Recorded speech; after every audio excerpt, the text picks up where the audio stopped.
Welcome to Off Topic. Hi, Brad. How are you? I'm wonderful, Andrew. What's going on with you? Oh, not too bad.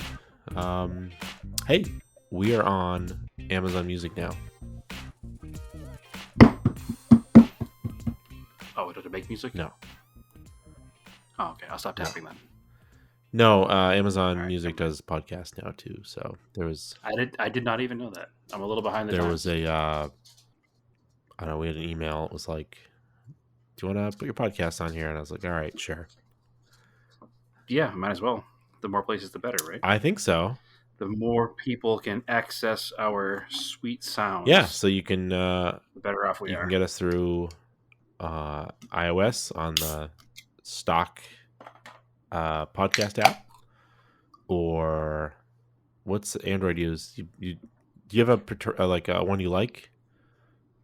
I mean, there's a Google podcast, or actually, I think it's gone and now it's part of Google Music. Yeah, I don't even know because I don't use what it. I mean. Which one do you use? I use one called. You put me on the spot here. Yeah, because there's better ones I've been told on Android. Yeah, I tried a bunch of different ones that I came across the one I liked the most. That's one called Pocket All Cast. Right. There you go, Pocket Cast. And I like Pocket Cast because what happens is when you finish the episode, it automatically deletes the download, so it doesn't take up phone space. Like one of the other ones I was using, I didn't realize it was storing all the podcast episodes.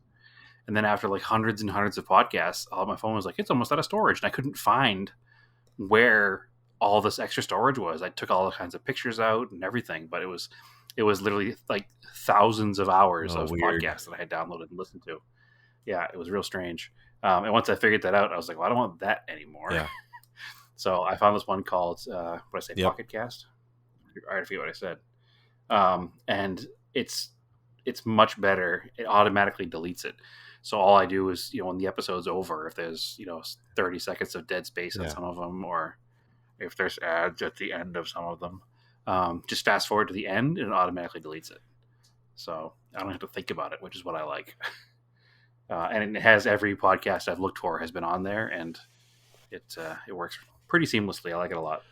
Yeah, we're on there for Google also. Yes, we are. Stitcher. I think most of them aggregate from the same places. Yeah, I think all the apps should have all of the shows. Yeah, I think a lot of them pull from Apple Podcasts. So yep, yeah, Apple Podcasts, and from I think I said it's Google Music now. I don't think it's on Google Podcasts anymore. So, but it's good because we only upload one place and then it goes everywhere. So yep, thank God that works. Makes it real easy for us. I don't know how it does for any of the other stuff for analytics, but yeah, we're on there now. So yeah, perfect. I also saw a teaser pic of the Integra, and everybody's freaking out because they're like, "Oh, it's a 5-door." Yeah, what'd you expect? Yeah, I don't know. What else did you expect? Like, listen, what happened was there were a bunch of teaser pics that weren't official. And then there were some renders that went out there, which you all know how both of us feel about renders. And all of those things implied that it was going to look much like a 1994 Acura Integra again. And it's not 1994. 2-door, 3-door, if you want to call it that. Cars don't sell. Honda just discontinued the last of the 2-doors, isn't they? Or they have one more Civic you can buy. I don't even think you can get a 2-door GTI anymore. I don't think so either. I think that's gone like 2 years ago. So 2-doors don't exist. They don't sell. Nobody's going to make them. We're lucky they're still making cars. I mean, you're lucky you're getting another GTI. And honestly, the 4-door or with 5-door, because it's a hatch, is not bad looking at all. It's actually really good looking. So no, and when it's designed right, it works, and it's fine as long as the car is good. I'm fine with it.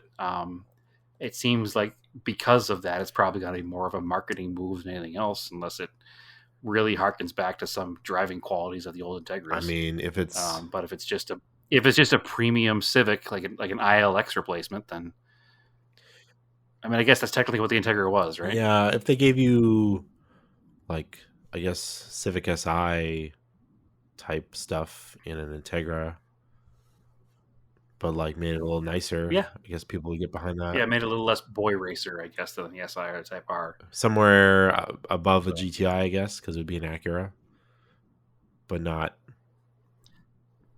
Yeah. Yeah, I think performance wise, it needs to be between the SI and the Type R. And as far as premium luxury kind of stuff, it needs to be, like you said, higher than a GTI, but I mean, lower for than me, a higher end a Acura. slope back 5-door in a car like that makes sense more so than like that Hmm. stupid, was it like a 3 Series GT?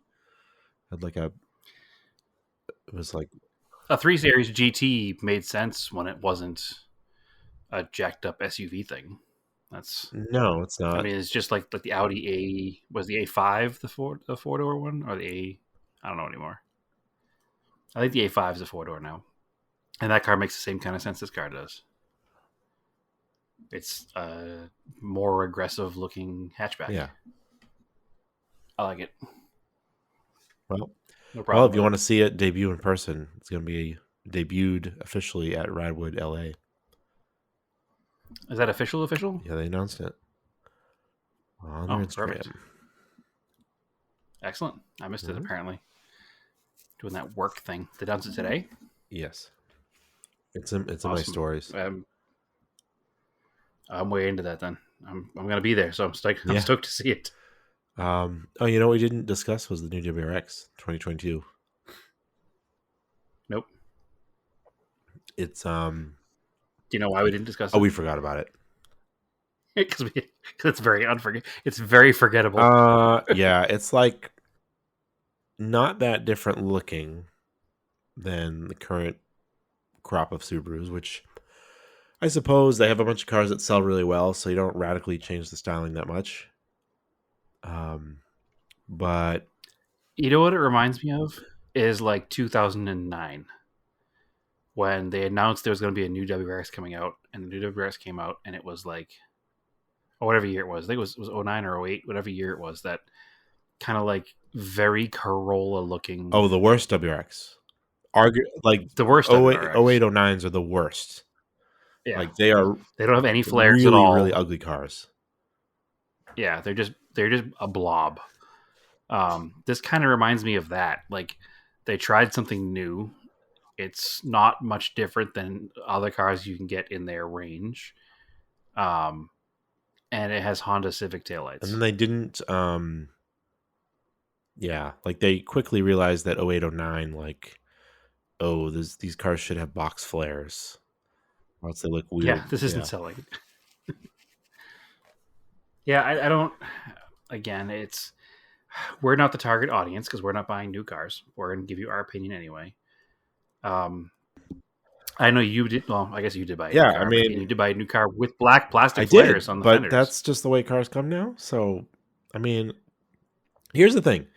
If they built this stupid car as a wagon, I would have bought one like it. Like, just Right. why they won't build a WRX wagon anymore, I don't understand.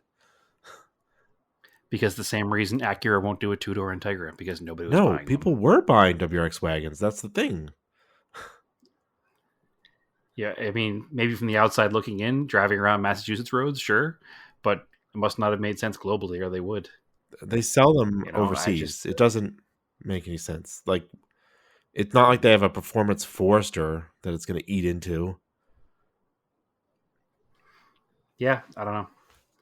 I don't understand most new cars. I don't understand this car. I don't understand the black I flares don't with understand it on a it's non-crossover car. It's just a car. Just do regular. it's supposed to be that rally vibe with it. That doesn't give off a rally I vibe. don't I don't get understand it. that the giant protruding rear bumper is weird. That is really weird. Yeah, I did see somebody photoshopped a bunch of monster cans on top Yep. of one, and that made me laugh. Um, I don't know if it's a U.S. crash standards thing, and they tried to like integrate it into the lower black cladding. Maybe but like you could just it's weird. design the car around it.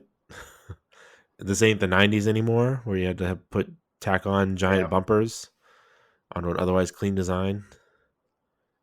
yeah. I don't. It doesn't do anything for me. Um, It's got a ton of horsepower, which is crazy. It has what, like 10 years ago Evos and STIs had. You know, the sure, base WX was always like 50 but less. honestly, though, that's not even that impressive because it's been this long, and it's it's a 500cc bigger engine than it was, and it's still Yeah, it should be over. It should be over. It 270 should be over horsepower. 300 It should be over at this 300. point. Yeah, exactly. Probably for the money they're It's asking for it. and that's just the point I was going to bring up. Spending that kind of money, it should be a 300 horsepower car, and I'm sure it's $500 worth of tuning away from It doesn't being matter. a It 300 should be horsepower 300 car, horsepower from the factory. but it should start there. Yeah, it should start there. So I don't know. Again, listen. I don't. I guess I'm supposed to give an They'll opinion. sell them. It doesn't look to But me that much it's different than the weird. last one that came out. It just looks like the last one that came out with black cladding on it. And then It's just weird to me because I don't have an opinion about it. what's Like to me, it honestly, was like everybody's like, give us a turbo Crosstrek. And then it's like, well, Volkswagen did, and nobody bought them. yeah, My Alltrack is a turbo Crosstrek that's nicer and quieter inside and faster. yeah. I don't. I'm looking at the interior pictures of this. Oh, the center dash stack is weird. Subaru. It's like split. It looks like a Zelda like Link's shield.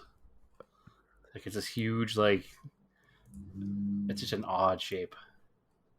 I don't know. Again, the steering wheel is not round, which is That's all new something cars. I don't like. I don't like it either. It's fine. I don't even notice it. I drive a car with one Yeah. every day. Doesn't even bother me. Don't notice it because the amount of turning that you do, it doesn't bother you. Like, I just like the look of it. don't even notice it. It looks fine to me, and it makes it getting in and out of the car easier. I don't drive one every day, so maybe it's it. But all I can think of is back to the late '90s, early 2000s, and I know you hate this word, quote unquote, tuner scene, where flat bottom steering wheels were yeah, you get a flat bottom steering wheel in your car. It's kind It of reminds me barely of that, and I don't flat like it. bottom, but it's I'm just telling you, it's way easier to get in and out of the car with it like that. Yeah, maybe, but I don't like it. You wouldn't even notice it. You want my opinion? That's my opinion. Until I drive one, my opinion won't change. I don't like the flat bottom steering wheel. I guess it's not as offensive as the square steering wheel in the new Corvette or the tiller in the new Tesla, but I just don't love it.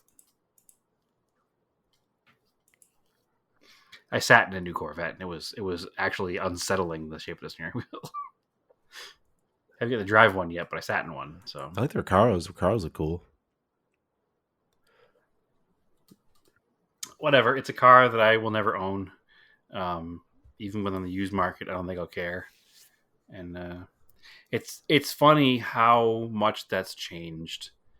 Because I remember back when the 2002 WRX was coming to this country finally, and it was the greatest news ever, and we were all excited about it. Everybody wanted one, and we were pouring over pictures of them, seeing them at dealerships, and we're they're finally giving us one of these cars. And now here it is, 20 years later, and I'm just meh, I don't care. They were just so much more analog. And they were so much different from everything else in the market. It was 2002. We had just lost the all-wheel drive Eclipse 2 years prior. We had just, other than Audis and some premium cars, there weren't any all-wheel drive sports sedans in the market. You couldn't get an all-wheel drive Volkswagen. You couldn't get an all-wheel drive anything really, right? Other than Subarus. So that WRX came on the market, and it really it's an important car. It changed the automotive landscape in the country because it brought out more all-wheel drive cars from all the other manufacturers. Maybe the WRX itself didn't, but Subaru kind of made their mark in this country with the WRX. They were here. They've been selling cars since, the late 60s, but they weren't selling any great numbers until the early 2000s, and the WRX marketing had a lot to do with that. Well, the Outback. So that's what wound up being the bread and butter for sure. But prior to the 2000s generation of cars, the Outback was a very popular car in Vermont and Boston and Washington State, and that was it. And now you can go anywhere in the country and see Subarus everywhere. I think it's a lot more common. But I just think the WRX was a very important car when it came out. It's funny to sit here and just be meh, I don't care. I see the Civic taillights though. I can't wait till somebody paints the side skirts and stuff. body color. Yeah, it makes it a body color. I'm sure there'll be all kinds of things to fix it. There'll be bumpers that are tucked in tighter. And it's a Subaru. I mean, there'll be plenty of people that buy them and they So want to weird make, though. It would just custom look really parts. good with just, even if you still had these separate pieces, but they're just body colored. Yeah, just body color. Yep. Because they're a weird shape too. They're not round. No. And the whole thing with, Subarus is sure they're rally cars, but a lot of people that buy them lower them. And you could plant this thing on the ground and it's going to look like it has giant fender gap because it's big 3-inch pieces of black plastic around each wheel. It's strange. It will be interesting to see somebody paint one and see what it looks like. I'm sure it will happen. It probably already is happening if they're out yet. One of the first few delivered will probably get painted body color. Going to be... It's going to have some wide body flares. You can't even see the plastic flares anyway. So, yeah. I don't know. It's interesting, but maybe we'll see some tuned ones. Maybe there'll be an STI version that will have body color. I think that's what's going to happen.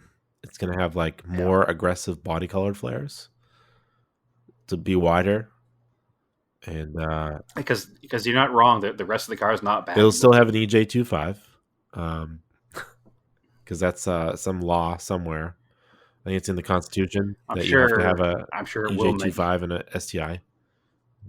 I'm sure it will make more than 300 horse now, though. I hope so. I hope so. Deborah X makes 270. STI makes 271. It's the old car is a little long in the tooth. It is time to change it. I'm glad it still exists. I'm glad as an enthusiast you can go out and still buy an all-wheel drive turbocharged manual transmission enthusiast car. I'm just not that excited about it anymore. Yeah, I mean, I literally would have bought a wagon one if it was available. Do you know what they're going to cost? I mean, it's going to be over $30,000 for a base model one. Yeah, even less interest in my camp now. And I know that's grumpy old me. Like, I'm not going to deny it. Like, I'm sure that the market supports a $30,000 base model WRX, but I'd rather buy a BRZ or a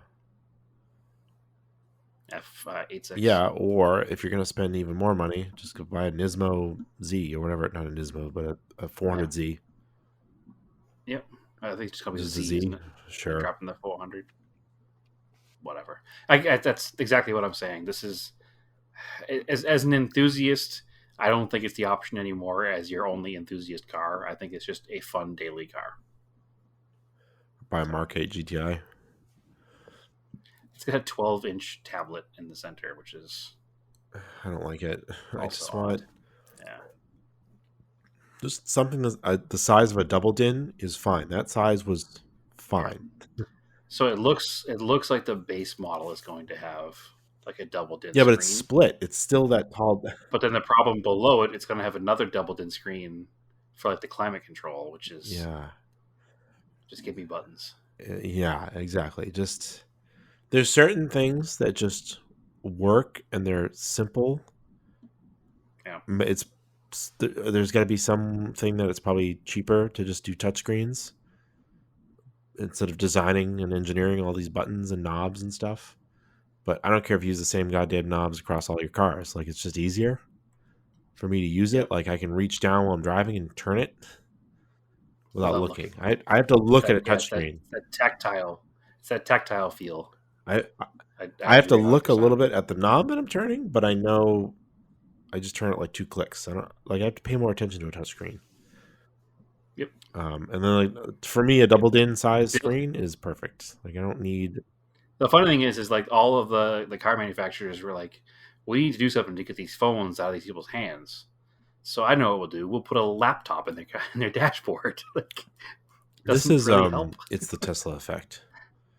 Tesla decided to put this giant thing in the car, and now everybody's like, that's really cool, or we think people want that because they think it's really cool, so we better put it in there. Yeah, and you're probably not wrong, but I don't know. I don't like it. Like in a Dodge Ram where the dashboard is already 3 feet tall, you can put a giant screen in there. This just feels like the just Yeah, feels because like the this actually like yeah. takes us. It takes too much This space, feels right? like the screen is going to the roof. Yeah, yeah, it's wild. I don't. Even some of the Audis and the Mazdas where the screen is popped off the dash, I'm not really that into that either. I don't like that either. That's a BMW thing. BMW Yeah. started that. They had that separate. It almost looked like an aftermarket add-on top Yeah. of the dashboard. It's kind of And weird. then Mazda ran with it, and Audi ran with it, and it just seemed strange. Some manufacturers had them like for a while. They had them with they would hide, and you pushed a button and they popped up. I was like, that's not a good That's idea why at I'm all. currently into Volkswagens as new cars, because the dash design and the interior design is like very modest Simple. Yeah. and functional. Well, I mean, that's always kind of been Volkswagen's thing since day one. They've always been kind of like no frills. Most of the cars are pretty basic. I mean, they've had some higher end stuff that's a little fancier. I Ubered home from the airport last time in a brand spanking new Passat, and it was pretty fancy inside. It definitely was not a Golf or a Golf or a Jetta style. It was a little more like this, big screens, and I just mean like you know, it's like, yeah, like a regular kind of dashboard, not too deep, not too tall. The console isn't too yep. high. I don't like when consoles are really high either. Because, like, Unless it's like a full sports right, car. you're trying to give. I'm in a sedan, so sedan you sit upright like you're at a desk chair. Yep. Where like my Talon, you're basically sitting on the floor, so the console is high, so that Yep. makes sense. And that's kind of the way it should be in a Corvette too. But even that console in the new C8 seems like it's way too high. Yeah, it's kind of not even a console anymore. It's just like your own cockpit. Yeah. Um. So like when I'm sitting in a sedan, I want the console to be no taller than like my thigh. But it feels like Yep. I had this problem with the Focus ST too. When we sat in it, like the center console is like really tall. It's like waist height. It's like waist height. Well, I think that's trying to make the car feel more sporty too, because it is a sporting vehicle at that point. Yeah, it just makes it feel more Unless it's the cramped. same console as the base one, I don't know. It's funny. We were having this conversation the other day. Naomi and I were driving down the street, and I don't remember why it came up. I must have seen one in traffic or something. It was like a 1996, Cutlass Sierra. Just the basic middle of the road 1990s sedan that everybody's best friend's mom drove. Like just that kind of Whoops. weird era of like the cars aren't modern, but they're also not vintage. They were just kind of like stuck in transitional land in the 90s, the American cars anyway. But we were talking about the size of the car and the footprint of the car and the fact that it didn't have a console. It had 3 seatbelts in the front. Like it was this mid-sized car that wasn't big at all, and it sat 6 people and had tons of space in the trunk, and it was the most basic things you need in a car. And it's like a car like that doesn't even exist anymore. Like everybody moved on to SUVs and trucks, and nobody was like, I want a normal sedan that fits 6 people. Yeah. Because you can barely fit 5 in most cars nowadays. Like that car would fit 6 people comfortably, and you fold up that big cushy center armrest that dates back to 1955. But that's American cars in the 90s were a little behind. So it's kind of funny when you think about all these things and how they've changed over the years, and how much you don't think about it as leaving, but then you're like, oh, I want a 6-passenger sedan. What can I even buy? I don't think the Avalon even is anymore. Wasn't that the last car with I the think bench they have a seat? center console now too. I think it might have been the last Do car they with a even front make an bench. Avalon Yeah, anymore? I don't think they do. they do. They do.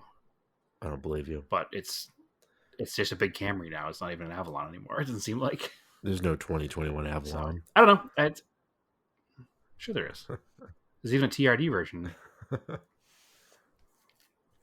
Yeah. All right. Avalon. Yep, 209 Avalon TRD, 100%. Somebody I was talking to the other day knows somebody who bought one. Weird. Yeah, because they had a used Avalon, and Toyota was like, "We want to buy back your used Avalon," and they bought it back for more money than he had into it, and they gave him a deal for trading into a new TRD Avalon because they can't sell the TRD Avalon because nobody buying an Avalon wants a TRD package. Weird. So, yep, 2021 Avalon TRD, $43,000, 301 horsepower. Smoke a WRX. Yeah, 3,600 pounds, which isn't even that heavy. So, I mean, if you're buying a 2.5 WRX liter GT with V6. the auto, why not buy an Avalon TRD for more horsepower? Right? Just Yeah. smoke those So front wheels it definitely exists. right on your way to the buffet in the afternoon. I don't know if you would because it has like 295 20s. Jesus. Get there fast. Anyway, it's it's interesting. Get around Boca Raton. But anyway, the whole thing is style. that there's no more 6-passenger sedans. There's barely any sedans. Most SUVs don't even fit 6 passengers. You know, it was like a thing when we were kids. Like your friends' parents and your parents and everybody had a car that sat 6 people. And now we don't. Yeah, I don't remember us ever having one, but You didn't have one, maybe not. I mean, but I feel my mom did. We had. I mean, I didn't realize you were so hurt that there's no way to carry you and 5 of your friends in one sedan. It bothers me. It's just one of those things that you don't think about because nobody's even like lauding the. It's probably because end of the 6-passenger it's probably sedan. because of like safety issues. We're having just a person in the middle of the dashboard and they just smash into the radio instead of having an airbag. Yeah, they put as many airbags as they want, but they couldn't figure out how to put an airbag between 2 people's heads. Yeah. Oh, whatever. I'm gonna get a 6-passenger old Cutlass Sierra and just we're gonna pick up you, me, and 4 of our friends and go for a drive. Live your life. Right. That's it. That's our next Redwood car. We're gonna buy a Cutlass Sierra or a 90s Chevy Lumina Caprice. or something with. No, it's gotta be the midsize one because the Caprice is too obvious. Midsize. All right. But yeah, I listen. I grew up in 6-passenger cars. My mom had a Buick Regal that sat 6, and then we had an '82 Cadillac that sat 6, and then we had a '91 Cadillac that sat 6. None of those It's cars definitely console. now I'm thinking it's definitely safety issues because you can't put a kid there, you can't have an airbag, so you're not gonna put an adult there. You just gotta put a bigger passenger side airbag. It's fine. Pickup yeah, trucks do it. Pickup trucks do it. I was in a 2021 F250 today, and it had the bench seat with the flip up. Yeah. So if a pickup truck can do it, why can't a car do it? At that point, is it marketing? Nobody was buying them. I don't know. It seems like one of those things that it was just such a standard growing up, and now it's just gone. Man, this is way a tangent off of WRX story because WRX has definitely never had 6 passengers. It's big console. You know, all those companies are trying to sell center consoles. So big console is responsible for getting rid of your 6-passenger car. So far on the Auto Off Topic podcast over the years, we have exposed Big Salt, and Big Console, and probably something else that I can't remember. But those are the 2 I remember the most.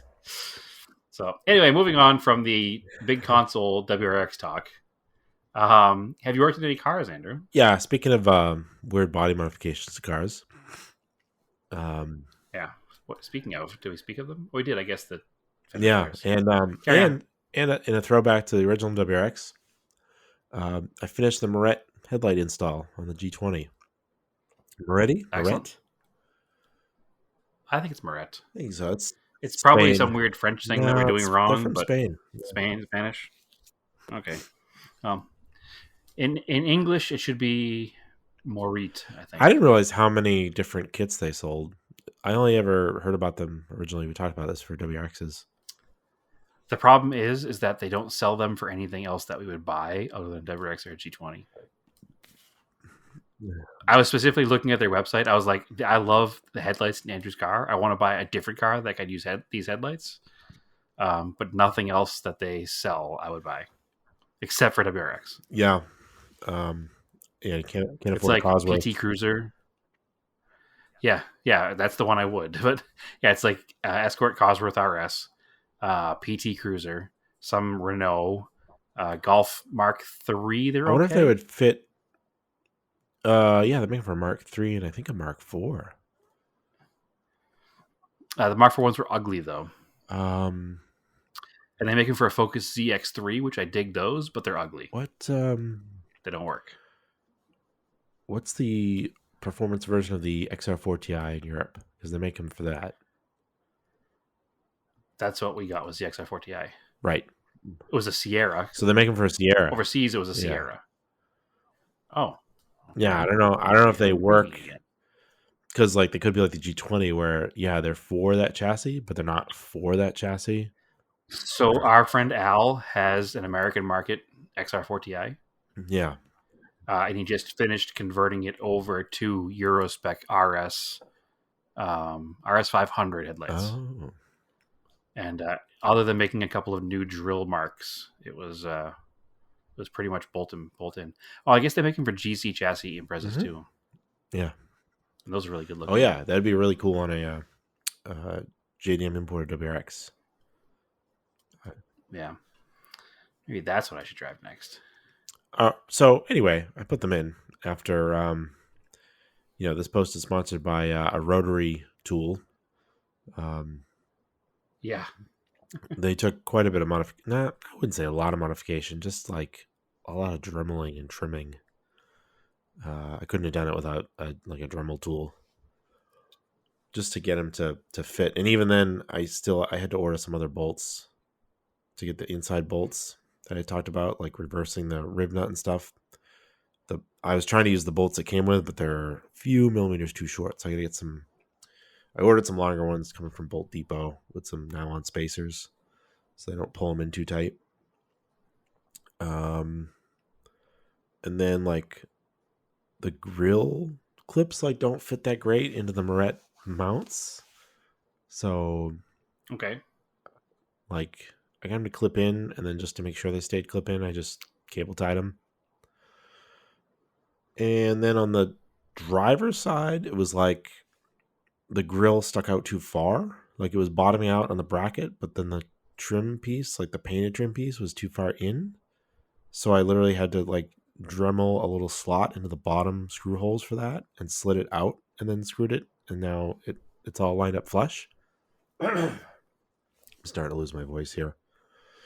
Getting over another cold I caught from my kid. So yeah. Damn, take care. And then the paint I ordered online matched really well. I spray painted the bezels. Yeah, that was awesome to hear because I was nervous about that, but it wound up working out. I mean, it was hard to paint them because I was doing it in the sun. It's definitely thin in a couple spots, but not like on the edges, like where it's up against body panels. Then I did the clear. Clear's a little thin in a couple spots. Like, they're not perfect, but they look pretty good. But I figured, worst case scenario, you can paint them again. I could have somebody paint them. They're so easy to just take off. Yeah, they look good enough for me, and the car is not 100% perfect. So and they look good in pictures. That's all that matters. Yeah, from standing 5 feet away, look really good. You get up close, you can see a little orange peel. Yep, but good enough. It's fine. I had to do. That's going to be with anything you paint anyway. If you're not wet sanding and buffing. Yeah, so. I was like, I'm literally, I was like, you know what? If I worry too much about this paint, I'm gonna mess it up. So I just kind of read the instructions, followed the instructions, set my timer on my phone for the timer it said to wait between stuff, and that's how I did it. The tiny little dips that were only one, they're little tiny little divots, smaller than your fingernail. In one of the bezels, I just filled with super glue, and then I sanded it the night before. And that worked out well? Yeah, perfect. So I sanded them with, I did 400 grit on those spots just to get them down. Then 800, then 1,000, wet sanding, just to give them a little, give the pieces, because they're plastic, some surface to them. And then I had some stuff left over from painting the interior trim pieces for the seatbelts for my grandfather's Cadillac. It was SEM. Just say SEM or SEM. Does it matter? I've always said SEM, but it could be Yeah, it SEM. was. I don't know. They had plastic and leather prep. It was that chemical, so I took that and cleaned the plastic with it first.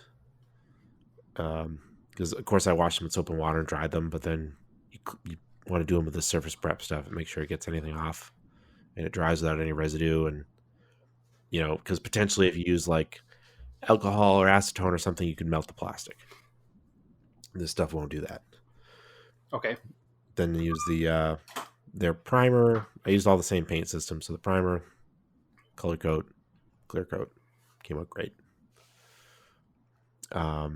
I got a little worried because I literally I let them dry for quite a while, and then I was putting them in.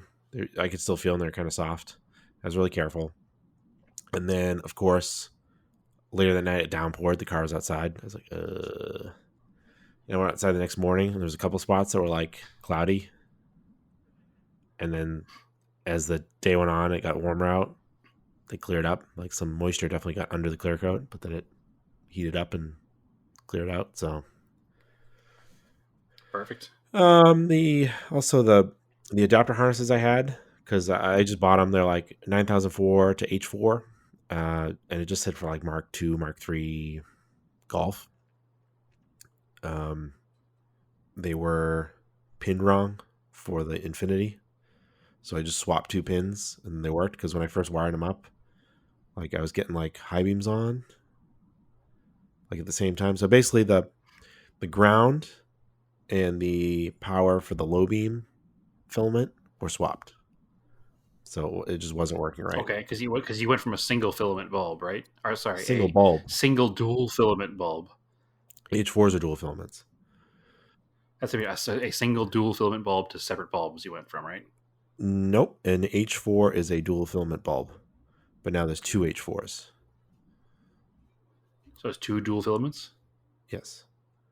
But Interesting. the outers are a 1-to-1 now with the harness from the factory 9004 to H4. They work exactly as the original bulbs would work. Okay. The inside bulbs are high beams only. That's the way Moret had them wired. They just omitted wiring up the low beam because they only gave you one extra relay and harness. So when you click on the high beams, you get the insides and the high beam filament in the outside bulbs. So because like that's kind of the way cars are basically set up anyways, you wouldn't have both. Like when you see a car coming down the road, and it's got two bulbs, even if it's got a composite headlight, the inside bulb is always the high beam, like the inboard. You know what I'm saying? Yes. Yep. The inside bulbs always the high So beam, that's just the or way. yeah, even the separate or Yeah, that's just the way they should be set up. I don't know if it's some standard somewhere, but that's kind of just the way it's set up, and it doesn't look weird, and nobody would question it either if you go to get an inspection. yeah, if they did it the other way around, they might question it. Yeah, you don't want.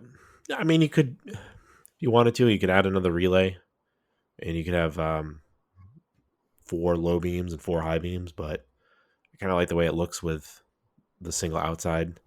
Plus, Yeah, no, I prefer it that way. well, plus what I did, and they also didn't have the provision for this, was I drilled out the holes and then wired up both sides of the city lights. So even when you turn on just the parking lights, all The inner 4, light the lights inner up a light, the little. little LED lights up. That was really hard. I That's found a cool. specific bulb on Amazon that's a yellowish, warm LED. Because most LEDs, like if you bought the Sylvania ones, are blue. Which I've been annoyed with for a Yeah, while so these are actually because like, I had the same situation on the side markers. I remember even way back on my 2001 GTI, I had that same issue with all the bulbs I found that were clear. So because I had changed it from the yellow side markers to clear side yeah, markers, and all of the bulbs I found that were clear, because so it would look clear when they were off, all lit up blue. It was hard to find it lit up yellow. yeah. So So that's been a problem for a long yeah, time. so those light up in the a warm golden color, and they match the halogen color basically. because I just wanted halogens. The halogens just look right in that car. They're also Mhm. super bright because they're clear lenses with good reflectors. Because I think they're just made by Hella, and they just put Moret name on them. The lenses probably are Yeah. hella because they're probably a generic, easily replaceable part if you needed to. Like, say, God forbid, a rock came up and hit one, you could probably replace it with Oh, you a can buy them from them, but they actually hella say lens. Moret on the glass. So Oh, Hella okay. maybe makes them for them, but they look like a Hella. Um, Even cooler then. so yeah, and it's interesting because you would think the inside one is a different size, but they're both the same size. But it totally changes the look of the Interesting. car. It does. It makes it look a lot more aggressive. It looks a lot more sporty, I guess. It's more like a 30. I'm a huge fan. Yeah, it looks like a combination between like an Integra and an E30, kind of. I don't know. I dig it a lot, so I'm super stoked for you. Like, it's one of those things. Like, we have so many of the same cars, but now I really want a G20 with those headlights because it looks so good. I haven't even posted it on the I mean, I'm not go. like the G20 Facebook group yet because like people go really crazy over these Morets because they're hard to install Yep. and they're expensive, so Yeah, it'll they're be neat to see what the rare. reaction is. Yeah.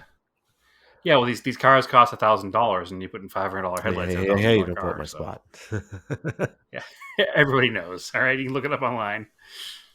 But it's worth it because it's what makes the car like. So you, and this is what we love to do. You took this super cheap car that the majority of enthusiasts, if they wanted to buy a car, could buy this car, right?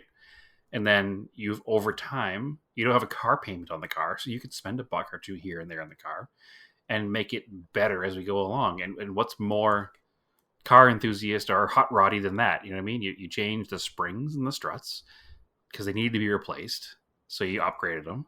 Then you bought the more aggressive wheel, which really changed the whole look of the car. And you change the headlights, which changed the whole look of the car. And now you have this little neat, like, frankly, just different green sedan that nobody else really has around. And you're into it, even spending whatever money you spent on it. You're into this thing for less than $3,000, and it's like the most distinctive little car around. And it's fun to drive, and it's reliable, and the air conditioning works, and like it's for the amount of money you're into Do a something. track Like, day with it. I'm going to do another track day with it. yeah, I won't. I won't. I guess I shouldn't say you're into it for $3,000. I don't know what you're into it for, but you're into it for a cheap You're amount of not far money, off. and yeah, you're into it for a low amount of money.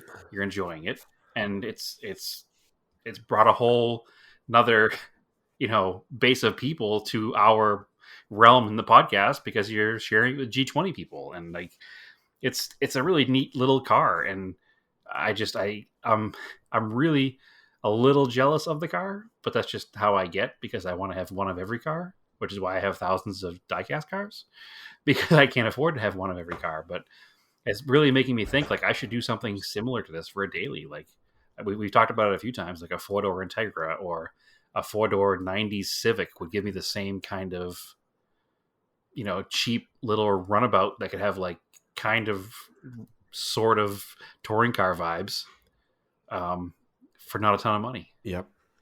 So, I'm sitting here at my desk right now, and there's two Inno 64 diecast cars in front of me. One's the Primera Castrol race car, which is the G20. And then on top of it is the JACCS Civic Fiero race car. And like they competed in the same series. And I was like, well, I guess I got to build that car now. Like, and that'd be a perfect daily for me as I'm considering getting rid of, my normal daily right now, my Cressida, opposite of the Volkswagen. So I don't know. It's a neat car, and I think that's what this podcast is all about.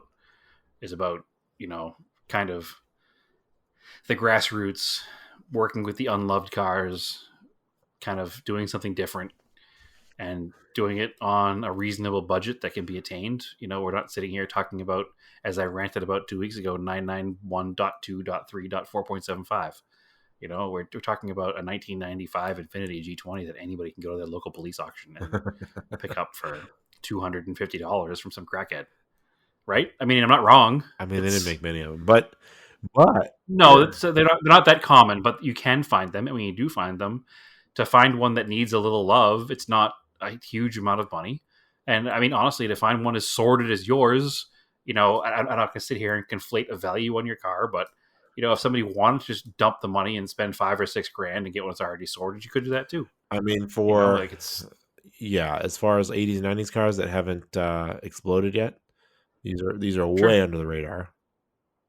way under the radar. And tell me why it's any more or less fun than driving around in a 90s modified Civic, similarly modified Civic that people love. Yeah, it's not really that much different. It's the same car. It's sort of some slightly different suspension geometry. It's a little more premium inside, but it's a similar size and it's a similar class of vehicle. And I think it's just neat because I think that's kind of who we are. It's not all Porsches and Ferraris. It's Dodge Colts and G20s. Like it's just a different vibe. Not that we don't love Porsches and Ferraris. We just can't, I guess we could talk about 944s and 924s in the same wheelhouse, but we don't because we don't have them. We have what we have. Yeah. Although I'd like to play with them. I'd like to try 928. Yeah, 928, 944, 924 are all, affordable cars for an enthusiast as well. But I'm just talking about like something that's super inexpensive and seems to have pretty good respect from all the enthusiasts who talk to about it. So it's just that whole buy the car you want, not the car they tell you to buy vibe. Not an SCR sedan. So not an SCR sedan. Not an SCR sedan. No, it's not. Although, if you want to buy an SCR sedan, also a good purchase. Interesting thing I learned about them, because we are working on launching our website, so this is part of why I was researching it for a post about it. It was part of the Nissan's 901 program, I guess, which I never really heard about before, which was to have the best handling performance cars of the 90s. And the P10 Premier was part of that program, as well as the GTR and the 300ZX. They nailed it. So I was actually behind and next to a second gen G20 on the way home today in traffic, and just kind of looking at the similarities and differences between your car. And it's also a neat looking car. It's just it grew a little bit. It's a little fatter looking. Yeah, they have a beam rear suspension too, not independent. It's weird. Oh, do they? So they cheapened them a bit more. Interesting. But I think they all got LSDs and a 5-speed. Oh, even more interesting. So you need to find one of those for parts then. You can do that conversion. I guess it's possible. I just don't want to go down that road that deep. But if you found the part cheap enough, is it a conversion or is it bolt-on? Well, here's the thing. For that amount of work, you can still buy a Cusco one-way LSD and just put it in the transmission I already have.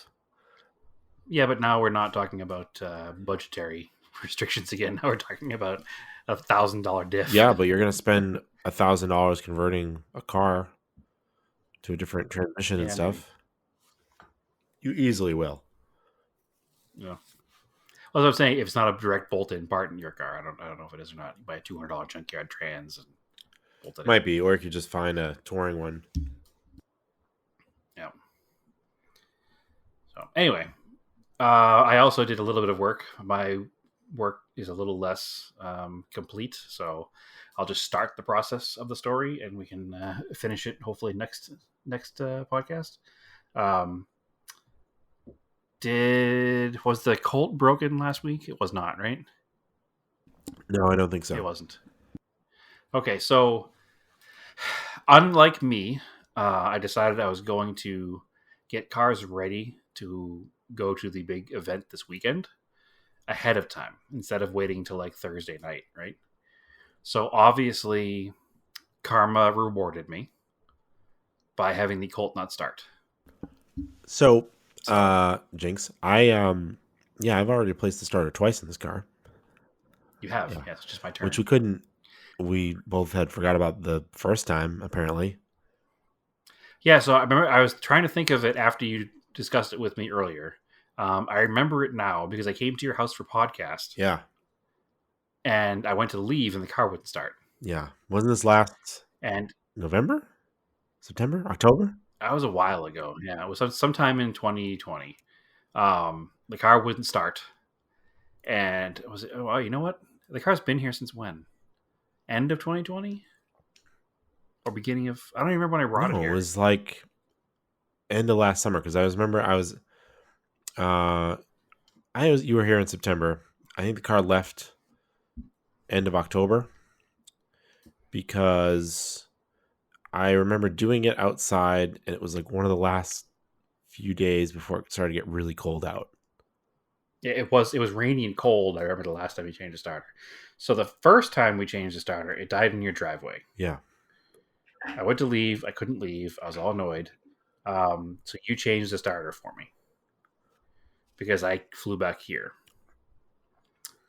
Then I came back. We used it a little bit, and I parked it back at your house until the truck was coming to pick it up. Right, and the It truck was was all in the coming. same week. I fixed it for you because you guys were busy doing other stuff, trying to get your stuff packed to move out there. You didn't have to. So you did twice in Yeah. 1 week. No. Huh. The first time we changed it, you were just here. You guys were packing up stuff from your house that you needed to bring back out here, your parents' house. Right.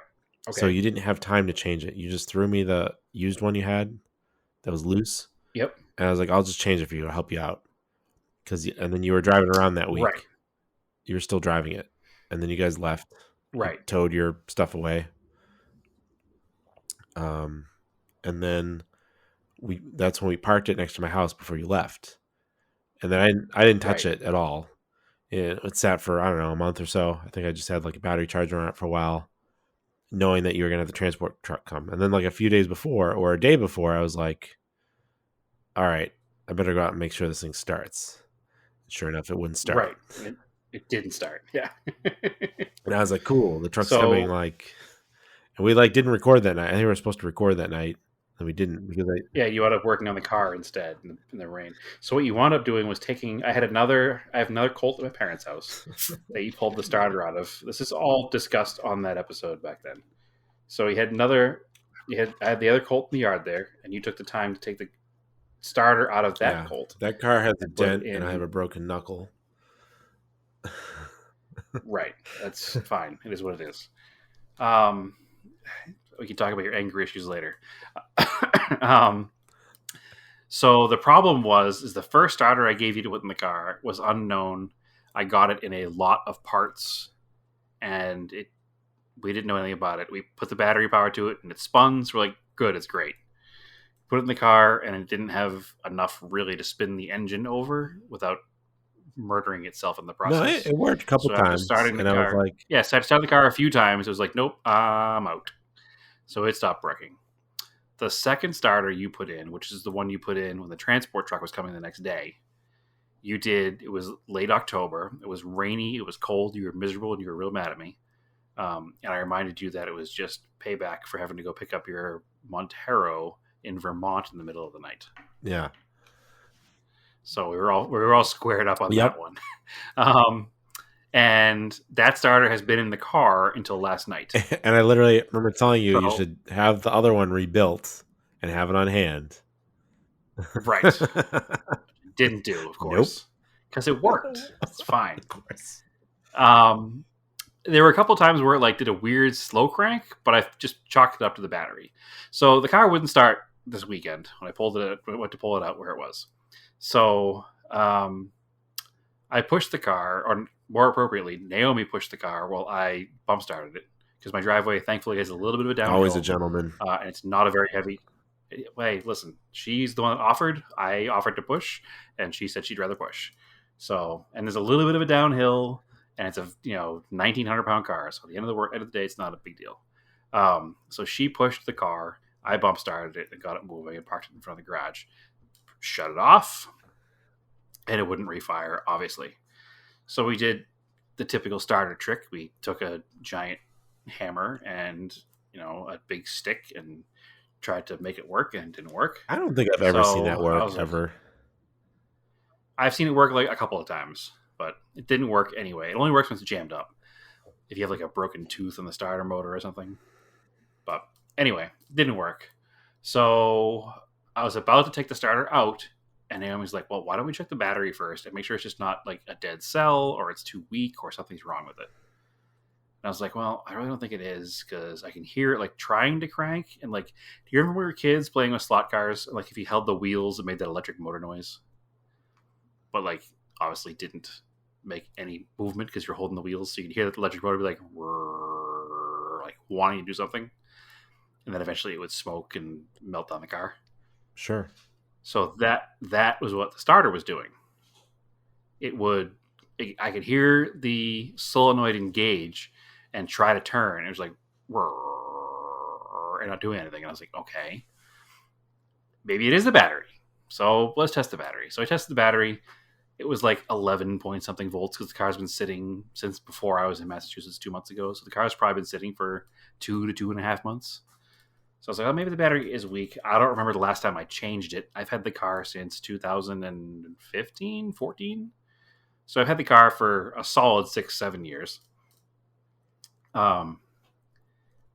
Tested the battery, was a little weak. I put a charge on it. It held a charge. Still wouldn't start the car. So I'm like, all right, that's weird. So it must be the starter. Fun fact, I checked the battery to see how old it was, and I have never replaced that battery. It's actually a junkyard battery from California where I bought the car from. Oh, come on. So the fact that it's a junkyard battery from at least 2014 is pretty impressive. It literally says, like, whatever city, California, pick and pull on the side of it. So I didn't put the battery in. The previous owner did, and he sold it to me, obviously, and it still works somehow. Doesn't make any sense. The car has literally been stored in the winters in New England. It's been stored now one summer here where it sat out in 110 degree heat. So it's literally been from -10 to 110. And the battery's like, cool, let's start the car again. Love it. No complaints. I'm going to buy all my batteries from Pick and Pull from now on. They're seasoned, so they last a long time. So I finally said, all right, I guess it definitely is a starter. I'll pull the starter out. Friend of the podcast and multiple time guest, Bradley Brownell, was actually in town yesterday. So he swung by and was hanging out eating dinner. And we were sitting around chatting. I was like, hey, do you mind if we chat in the driveway while I work on my car? Not to like be like, hey, friend, you're here visiting. I need to work on my car. But unfortunately, I have the event this weekend. So, and obviously him being a car guy was like, no, cool. I'll hang out in the driveway. So he and Naomi hang out in the driveway with me and encouraged me as I pulled the starter out of the car, which when you're not trying to do it the night before the truck is coming and you have proper jacks and jack stands, it's not a difficult starter to remove. So it was probably taking longer starter to is jack it out. up. No, definitely longer to jack it up. It's not quite that simple, but it did require a large amount of extensions and a swivel. But other than that, see what I do. Good. The 3/8 electric ratchet was key. That's how I did it on the ground with one hand. From the bottom or the top? The bottom. Huh. I didn't think it would fit the top bolt. I laid on the ground and then blindly just put my head next to the rocker, like my right ear next to the rocker panel. I could reach my arm all the way up and get the top bolt and then get the bottom one. And what was throwing me off on the other Colt was the kickdown bracket was in the way. Yep. Which I had to deal with when I took the starter out of the 74 when we were working with the engine. But I have freakishly long arms for my height, so. Yeah, I don't. You can talk to Stephanie about that one. T-Rex arms or whatever. Anyway, I don't have freakishly long arms. I have shorter arms, so I could not do it that way. And I didn't even consider using that tool because I didn't think it was going to fit in between the bell housing and the firewall. I guess it does. Like so a deep socket. Maybe I can do that putting it back. Yeah, it's super easy. Yeah. Anyway, I did the opposite. I used a really long connection of extensions and a swivel into the top of it, and it was just as easy, pretty much, honestly. So it came out no problem at all. I put it in the ground, just ran a battery straight to it with jumper cables, and spun it over, and you can literally hear it. Like it sounds like a rock tumbler inside. So something's broken inside of it, and it was, jamming it up, and it wasn't working right. And every now and again, something would move, and it would spin for half a second. It was in the car, and then not work again. So the starter is obviously junk. We do have a bunch of auto electric shops here in town that like rebuild starters and alternators and stuff. So I work in an office now, but Naomi works from home. And I was like, hey, there's a place right down the street. Could you run over there at lunchtime and drop it off? I said, and she's like, do you want to drop off both of them? I was like, that's probably not a bad idea. Let's get them both rebuilt. Because that same starter literally works in the Sapporo, both Colts, and the Starion. So I might as well have a spare lying around, right? So, as you said earlier, so this afternoon she calls me and she's like, hey, I called all the local electric shops and they're all like a 7 to 10 day turnaround time. And I was like, oh, that's super annoying and not what I expected. Well, I don't know what we're going to do now. So I literally immediately went online, was trying to find a place that could get me one before the end of the week. My usual move is to go to Rock Auto and pull part numbers, but not order it from Rock Auto, and then search those part numbers on Amazon, because Amazon is usually faster than Rock Auto is if I'm in a hurry. So I didn't even search in Rock Auto. I just searched the part numbers. And then I called her and I was like, well, I don't know what to do. I got to try to figure it out. And she's like, no, there's one on the way from Rock Auto already. And I was like, what? She's like, yeah. She goes, yeah, Thursday. I was like, from Rock Auto? How? Because Rock Auto is normally like a week and a half to get a part, right? My stuff comes in a couple days. They're a lot faster it's now. always been forever for me. It's always been forever for me. So maybe it's their new way of doing things. But the part was $15. Excuse me, it was $15 plus a $1 core and $8 shipping. So $1 core. So what did you just throw it away? Like what? Yeah. I'll pay $12 to ship it back to get my dollar back. So I want to keep the original one anyway because it is an OEM starter, and I'll have that one rebuilt. So I don't care about the core. I don't care about the dollar. I can keep the dollar. So for $24, I have a starter to be here in 2 days, which is excellent. So now I can go out there and finish cleaning the car. Hopefully it gets here because we're leaving Friday night for the show. And we're planning on bringing both the Cressida and the Colt. So if I can get the part here in time, get it installed, I'll get the car cleaned up ahead of time so we can just go and pick both cars. So fingers crossed that next episode will be a successful report about getting the starter installed and to and from the show. So speaking of the show, it is the Route 66 JDM show in Williams, Arizona. It is this coming Saturday. There's a pre-party Friday night and the show on Saturday. So if you're in the area, you can still pre-register. If you haven't pre-registered and you're planning on going, probably do, because you get a goodie bag full of stuff from all the sponsors. And that'll make sure you get a t-shirt in your size, as well as like the commemorative license plates and all the other stuff that comes along with it. It's $45, but again, it comes with all that stuff. So it's not like you're just spending $45 to park your car somewhere. And all the proceeds from the show are going to a charity, which I should have looked up before I started talking about it. But in the spirit of the Auto Topic podcast, I did not do any research first. So sounds right. Yeah, I can look it up real quick because it is an important charity. I think it's for learning disabled.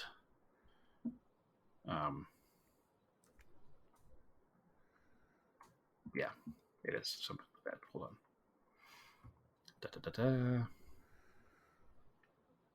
All right. Well, it's not super available information-wise right here real quick. So if I find it, I find it. If I don't, I don't. But there'll definitely be well over 100 cars. Raising Special Kids. So it's a charity that helps with monies and assistance for children with the full range of disabilities from birth to age 26. So it's definitely a good sponsor, definitely a good charity for the money to go to, and it promises to be probably the second largest vintage Japanese car show in the States after JCCS.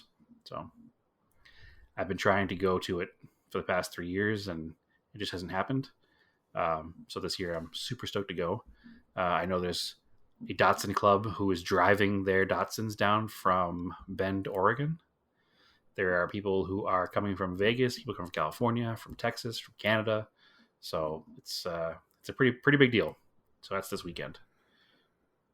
It's route66jdm.com or they have Instagram, Facebook. You can search them out and find them. So I'm stoked. I'll be there no matter what, come hell or high water. Not sure in what cars or how, but hopefully in the Cressida and the Colt. Naomi and I will be there, and looking forward to it. So, any events your way this weekend, Andrew? No, not that I know of. Maybe there's some stuff. I think Japanese Car Day at Lars Anderson's coming up. It's like the 10th or something. I gotta look it up. But I'm just planning on. I got some more car stuff I gotta work on. Yep. That's what I'm doing. I don't even think there's any cars and coffees. We'll see. Yeah, I'm not sure either, but you can post it on the Instagram page if there are. So. Yeah. So cool. Sounds good to me. So yeah, follow us on Facebook, on Off Top Podcast, on Off Topic on Instagram. Follow me on Instagram, Raced in Anger, and you can see some pictures of the G20 on there. And Brad, where can they find you? They can follow me on Instagram at TSISS350. All right, cool. Keep girls analog and aim for the roses.